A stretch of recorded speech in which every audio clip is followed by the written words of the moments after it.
He was 11, skinny, silent, always watching. In a tiny concrete pitch outside Porto, the ball was his best friend. Not the coaches, not the scouts, not even his own teammates. Just the ball. His name? Diogo José Teixeira da Silva.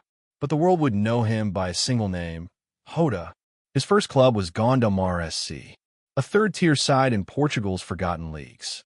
No florits, no crowd, no future. But Jota didn't need any of that.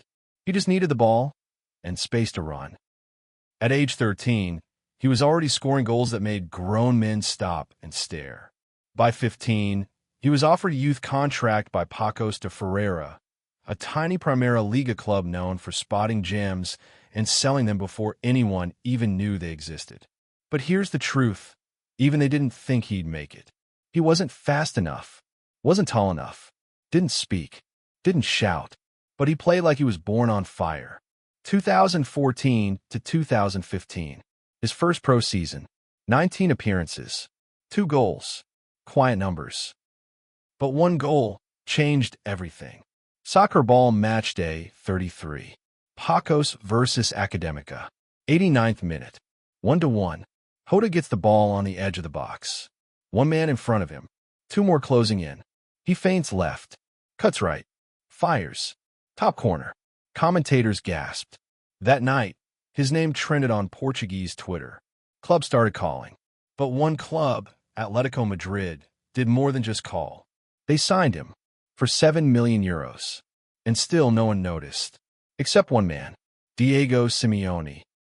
He said he plays with teeth, with pain, with hunger. But Jota never played a minute for Atletico. Not one. Loaned to Porto. Benched. Forgotten. He cried in silence. And then came the season that changed everything. 2016 to 17. Loaned to Wolverhampton Wanderers, a second-division English club with a Portuguese revolution brewing. And in that fire, Jota found freedom. He played 44 matches, scored 17 goals. But it wasn't just the numbers. It was the way he played. Fearless. Furious. Fast. High-voltage Wolves versus Sheffield United. He takes on 5 defenders, slaloms through like silk, and chips the keeper like he's in the backyard. The internet exploded. Clips went viral. Who is this Portuguese Messi? People asked. But they didn't know. Jota wasn't playing to impress. He was playing to survive. He'd been rejected, forgotten, loaned, laughed at. This was personal. 2018 to 2019. Premier League. Wolves make the move permanent. €14 million. The doubters? Still whispering. Too small. Too streaky. Not EPL level. But Jota didn't talk. He ran. He scored. And then came that night. Crescent Moon, January 19th, 2019. Molineux Stadium. Wolves versus Leicester. It's 3-3. 90 plus 3 minutes on the clock. One chance left. Jota ghosts into the box. The cross comes flying in. He jumps. No right to reach it.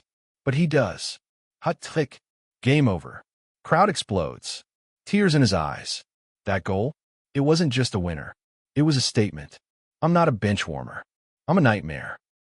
But even then, the biggest clubs still didn't bite. Warning, here's the twist. In 2020, Liverpool weren't even scouting him. They wanted his Malus Sar. Medical issues blocked it. Jurgen Klopp made a late call. Give me Diogo Jota. €45 million. No one saw it coming. Fans questioned it. Analysts doubted it. But Klopp smiled. He saw something deeper. He saw the scars. Because what happened next? It silenced the world. Anfield. October 2020. Jota's first start. He scores. Second game. Scores again. Third game. Scores a hat-trick in the Champions League. Against Atlanta. Away. Under the lights. Italy froze. Europe woke up. And suddenly, that skinny boy from Gondomar was a red giant. But glory has a price. By the start of 2021, he wasn't a rotation player. He was starting ahead of Firmino. That's how good Jota was. That's how dangerous he'd become. Sharp, direct, unforgiving. And then came the night. That shook the stadium. That sent shockwaves across Europe. That changed everything. Round push pin, Anfield. November 2021. Liverpool versus Manchester United. The game was already explosive. But Jota? He detonated it. 13th minute. Ball from Robertson. Jota darts past Maguire like he doesn't exist. One touch. Bang. Goal. Anfield erupts. The net didn't shake. It screamed. Fans were howling. Players were stunned. Jota ran to the corner flag. Fists clenched, veins out. That wasn't celebration. That was revenge. Revenge for every scout who said too light. Every club who said too quiet. Every game he sat and watched others play. That season? 15 goals in all competitions. Crucial headers. Last-minute finishes. Big game ice in his veins. Footballprotocol. Carabao Cup semi-final. No Salah. No Mane. No problem. Jota scores twice. Second goal. Solo run. Right foot. Nutmegs Ramsdale. Silence at the Emirates. Liverpool into the final. But then, just as his name echoed across stadiums, it happened. Adhesive bandage injury. February 2022. Ligament damage. Gone for weeks. No warning. No scream. Just silence. The kind that crushes spirits. Jota stayed home.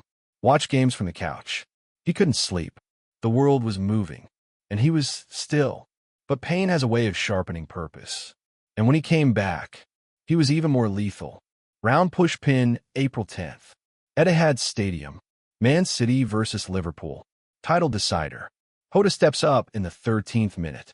The crowd roars. The ball bounces in the box. He doesn't hesitate. Left foot. Boom. Goal. He turns and points to the sky. He's not just scoring. He's proving.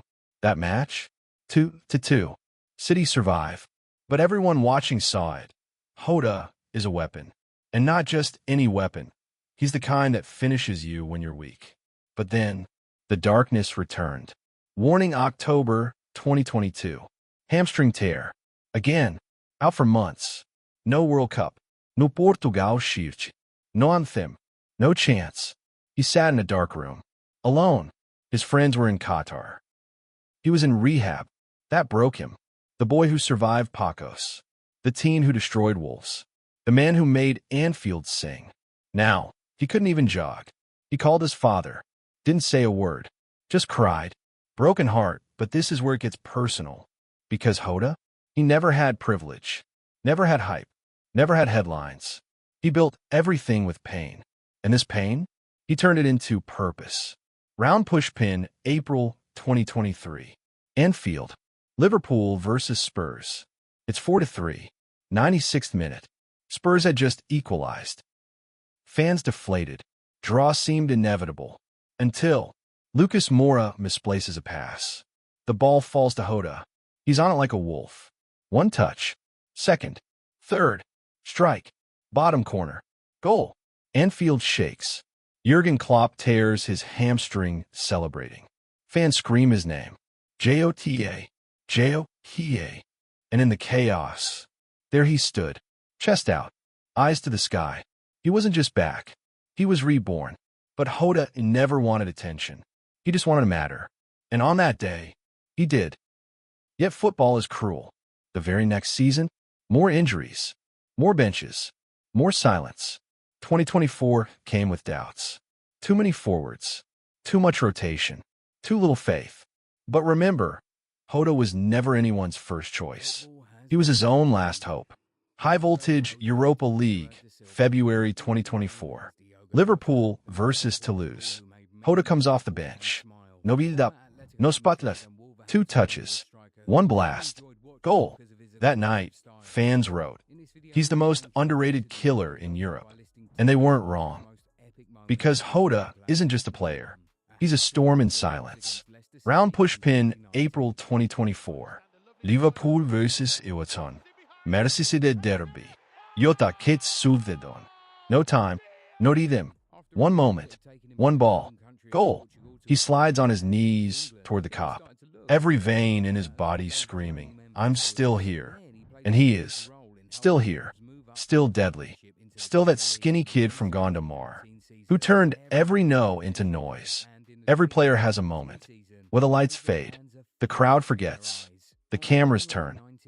But Diogo Jota, he doesn't fade. He fights. Round pushpin, May 2024. Liverpool versus Aston Villa. Last game at Anfield for Jurgen Klopp. A night soaked in emotion. Tears. Chants. Red scarves in the air. But Klopp's last lineup? No Jota. Injured. Again. Watching from the stands. He stood in the tunnel. One hand on the wall. Eyes fixed on the grass. His teammates jogged out. Fans chanted. But inside Jota, there was a war. A war between his body and his fire. Between the urge to rest and the need to fight. Because he knew something that night. Klopp, the man who believed in him when no one else did, was walking away. And all Jota could do was watch. It broke him. Not with noise. Not with screams. But with silence. Later that night, he posted just 2 words on Instagram. Obrigado, mister. Thank you, boss. And a red heart. No filters. No emojis. Just pain. People talk about stats. Goals. Assists. Numbers. But Jota, he plays for more than that. He plays for dignity. For every ignored talent. Every underdog. He plays to prove that survival is a skill. Chart increasing since joining Liverpool. Over 50 goals. Clutch performances in derbies. Goals in Europe. Goals in finals. Goals when no one else could score. And yet, he's never been the face. Never the poster boy. But maybe that's the point. Because Jota isn't a face. He's a force. A force that shows up when you're down by 2. When the defense is tired. When the fans are silent. When the game is ugly. That's when Jota hunts. He doesn't need space. He creates it. He doesn't need permission. He takes it. He doesn't ask for the moment. He steals it. And every time you think he's done, he comes back sharper. Round pushpin, September 2024. Portugal versus Croatia. Nations League. Nuno Mendes injured. Bruno Fernandes Kia. Rafael Leao subbed off. Game tied 1-1. And then Jota comes on. 89th minute. Ball breaks loose from midfield. He's on it like a wolf. 1 touch. 2 touches. Outside the boot. Goal. Top corner. He doesn't even smile. He just walks back. That's Jota. He doesn't play to be remembered. He plays so you never forget him. People always ask, why doesn't he talk more? Why doesn't he do interviews? Why is he so quiet? Because for Jota, the goal is the interview. Every finish is a sentence. Every sprint is a speech. Every injury comeback is a whole new chapter. He's not flashy. He's not viral. But he's inevitable. And that's the scariest kind of player. Not the one who posts, but the one who punishes. In dressing rooms, they say, when Jota's fit, someone's losing their spot. And they're right. He doesn't wait. He takes. Now the question is, what next? He's 28. Prime years. New manager at Liverpool. New system. New fight. But Jota? He's been fighting his whole life. From Gondomar's gravel pitches, to the Atletico bench, to the Wolves' revolution, to Klopp's Red Army. Every step, a fight. And still, every time he laces up his boots, he plays like it's his last match. Because he never forgot the pain of being told, you're not good enough. He still hears it, still tastes it, still runs with it in his lungs. So what does the future hold? Trophies? Maybe. Records? Possible. But for Diogo Jota, the future is simple. More fights, more scars, more goals. He's not here to be your favorite. He's here to make sure your favorite never rests. Because if he does, Jota will take his place. This is the story of the boy they forgot. The man they underestimated. The forward they couldn't stop.